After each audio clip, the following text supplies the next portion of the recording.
என்னுடைய இந்த இன்றைய உரையில நீங்க கவனிச்சிருப்பீங்க. ஆதி என்றது தொடக்கம் அல்லது பழமை.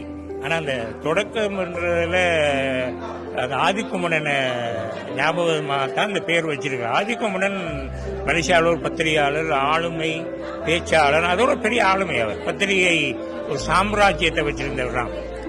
அவரை கனடாவில் இந்த தொலைக்காட்சி ஞாபகப்படுத்திருக்கு. ஏன்னா வைரமுத்தூருடைய நெருங்கிய நண்பர். அவரை என்ன மலேசியா அவரை சந்திக்கும்படி சந்திச்சு அடிக்கடி தமிழ்நாட்டில் வந்து பேசுவேன் நிகழ்ச்சிகள். அப்ப அந்த ஞாபகம் அந்த குடும்பத்தினுடைய அந்த பரம்பரை, அவருடைய வம்சாவளி முயற்சி தான் இது. அவை அது ஒரு பிளஸ் பாயிண்ட் என்று சொல்லலாம். இன்னொன்று, இங்க ஒரு தேவை இருக்கு.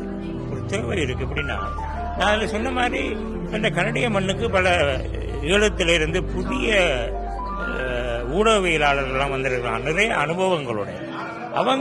அவங்கள பயன்படுத்துகிற ஒரு தளமாக இது இருக்கும் என்ற நம்பிக்கை இருக்கிறது. நான் 50 வருட கால ஊடகத்தை இலங்கை வானொலிக்குன்னா 50 வருடங்களுக்கு முன்னர் நான் போய் அந்த ஒலிபரப்பு கூடத்திலிருந்து நான் பேசியிருக்கிறேன், கவிதை வாசிச்சிருக்கிறேன்.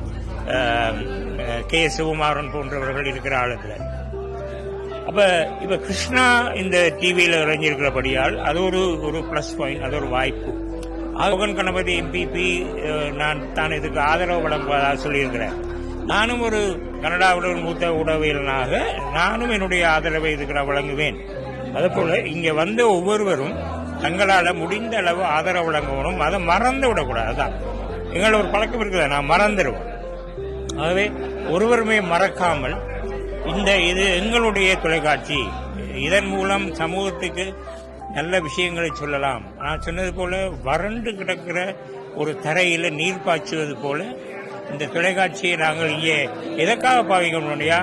தனிய செய்திக்காக இல்லை, தமிழ் இலக்கியம், தமிழ் மொழி சார்ந்த வளம், கவிதை, சினிமா பாடலும் தான்.